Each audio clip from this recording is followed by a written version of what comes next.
sekalian, para kiadah kita, para tokoh masyarakat kita, para pimpinan PKS di Jakarta Selatan yang semuanya saya hormati. Tentu kita semuanya bersyukur kepada Allah Subhanahu wa Ta'ala.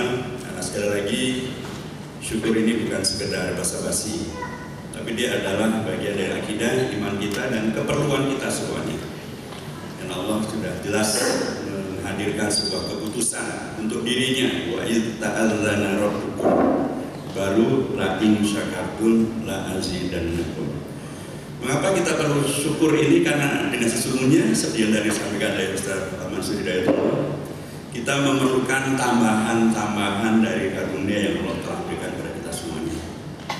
Ya, kalau dalam konteks pemilihan legislatif pada tahun yang lalu 2014, kita baru di Jakarta Selatan terus dapil 2 Jakarta Selatan, pusat dan luar negeri baru 1. Tentu kita ingin nambah, ya nggak usah banyak-banyak lah, jadi 3 saja bisa.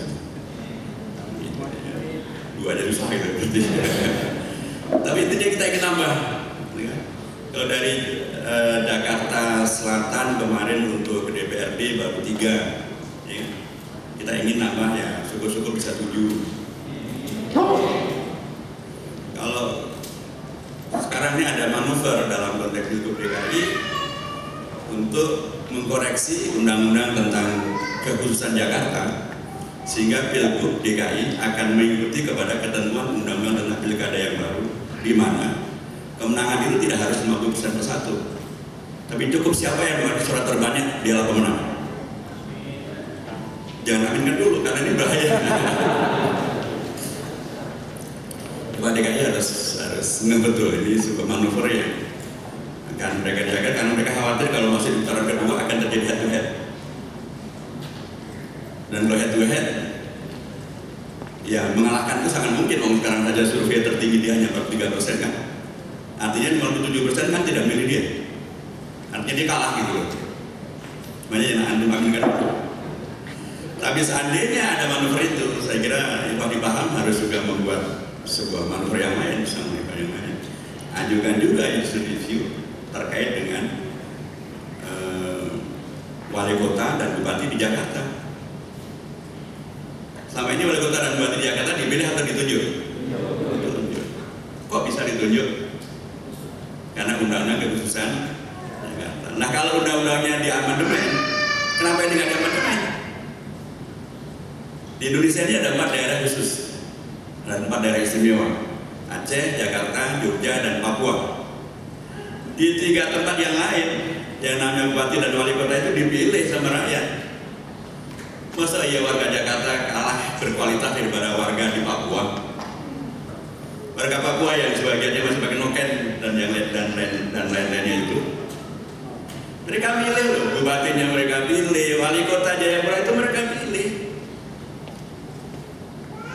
Warga Jakarta samina wa ta'na saja dipilihkan oleh gubernurnya. Jadi menurut saya penting juga itu, sekalian aja kalau memang tidak amandemen sekalian. Jadi nanti kita bisa mencalonkan kita untuk calon wali kota Jakarta Selatan, mungkin Ustaz Mansur atau minimal wakilnya. Dan kalau ada wali kota Jakarta Selatan dipilih, akan ada DPRD Jakarta Selatan. Ya, peluang-peluang itu ada di sana, ya sangat terbuka. Jadi paham, mudah-mudahan itu di ini juga ya. Kalau perlu disiapkan dari sekarang, antisipasi, karena memang mereka ada kemungkinan besar akan mereka lakukan ini. Jadi siap juga dengan amunisi yang lainnya. Terima kasih sekali lagi. Kesyukuran ini sangat dipentingkan karena sekali lagi dia menjadi bagian dari backup kemenangan-kemenangan. Karena kita sangat yakin bahwa kemenangan-kemenangan itu dalam konteks yang sudah pernah kita terima dan akan kita terima insya Allah, itu sebagian besarnya tentu karena usaha keras diantuk semuanya, dari soliditas diantuk semuanya, tapi campur tangan Allah Subhanahu wa Ta'ala juga amat sangat jelas. Sehingga kemudian dibandingkan dengan hasil pemilu legislatif 2014 antara PKS dengan Partai Demokrat itu kurang apa juga, punya presiden, punya ibu negara. klik like, share, dan jangan lupa subscribe.